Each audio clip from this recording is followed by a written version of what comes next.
right now, take a walk. Let's go back behind the bar and join the big fella, Timmy D, and talk about Michigan, because right now, Tim, the Wolverines, I don't think it's an upset anymore. It's a 7 seed taking on the 3rd seed in Oregon coming up in the Sweet 16 matchup. But John Beilein, the head coach, notes that his team has been on quite the journey in the last 6 weeks.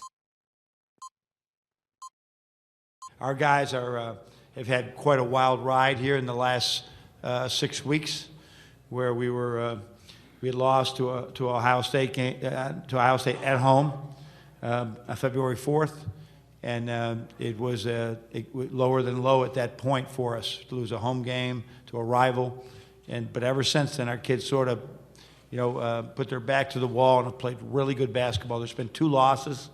Both one in overtime at Minnesota, one on a heroic, great play by Northwestern. And other than that, we've played really good basketball for those 6 weeks. And really couldn't be prouder of a group of young men. And I get it, Tim. A lot of people are going to look at it before the Big Ten tournament and say, man, the plane literally crashed. This team might not figuratively be here, but literally be here. And I know you can have experiences like that galvanize a team. Yep. Is that it? Is that the biggest difference? Yes. Because the talent's there. I mean, if you watch them play, especially look at a guy like Wagner. Yeah. I mean, you see the skill set that he has and the different Their things bigs that he have can do. real skills. Yeah, and then their guards have been around the block. Zach Irvin, Dirk Walton Jr., they've played there, it seems like, forever.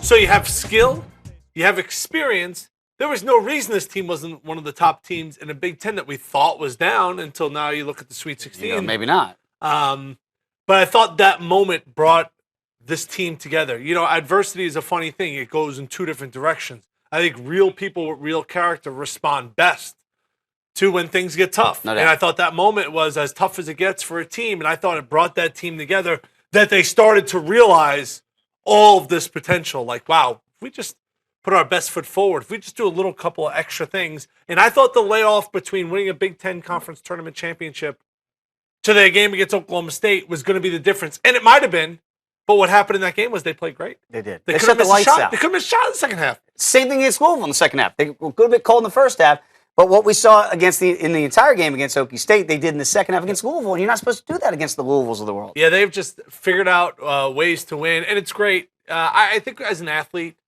when you hang up your shoes or when the season is over or when you finish playing, and I kind of had this, at least for my senior year, and interested to see what Twan would say, but did you leave it all on the line? Did you maximize your talent as a team and the ability that they had? And up until that moment where the plane skidded off the runway, Wow. I don't think they did.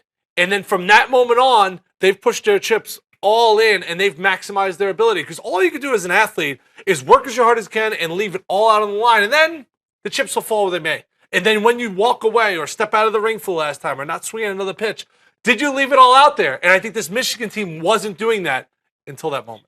They're going to beat Oregon? Okay, here's the deal. When you fill out a bracket, you got to stick to it, right? No, I get it, but this feels like a different team, Michigan, than when people filled out their brackets a week ago, right? Yeah, I mean, but what am I supposed to do? I picked Oregon in my bracket to win that region. So you're sticking with Oregon? Yeah, would I be surprised if Michigan won? No. Michigan's favored by 1. I mean, that's how much this thing is flipped in a week. Yeah. 7 seed, 3 seed. The 7 seed's favored by 1. I think, obviously, Vegas is a lot smarter than me. I think that's what the spread should be because I think it's literally a coin